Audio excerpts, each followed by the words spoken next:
তিন জায়গায় প্রয়োজনে মিথ্যা বলা যায়। কয় জায়গায় মিথ্যা বলতে? তাওরিয়া মানে কথা একটু ঘুরিয়ে বলবেন। এক নাম্বার, আপনার ওয়াইফকে খুশি করার জন্য, সে একটু এরকম না বলে একটু কৌশল করে বললে খুশি হবে, ওটা বলা যায়। দুই নাম্বার,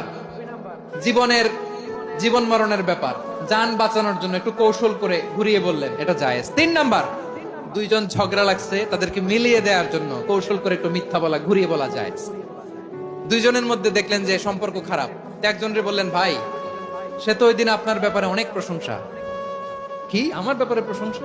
তার সাথে তো আমার মারাত্মক সম্পর্ক। কি বললো? এই বললো আপনি নাকি এই করছেন ওই করছেন, অনেক প্রশংসা। লোকটার মন খুশি হয়ে যাবে তার ব্যাপারে, ঠিক কিনা? আবার তার সাথে যার ঝগড়া, ওরে যে বলবেন, ভাই ওই দিন তো সে আপনার অনেক অ্যাপ্রিসিয়েশন করলো, অনেক। সে তো অবাক, কি রে বলে কি আমার? এই যে দুইজনের ব্যাপারে দুইজনের একটু ভালো ভালো কথা বলে দিচ্ছেন, একদিন দেখবেন রাস্তা দিয়ে হাঁটার সময় একে অপরকে সালাম দিয়ে ফেলছে, সালাম দিয়ে বুকে জড়ায় ধরছে, আছে না নাই? আবার মিলমিশ হয়ে গেছে।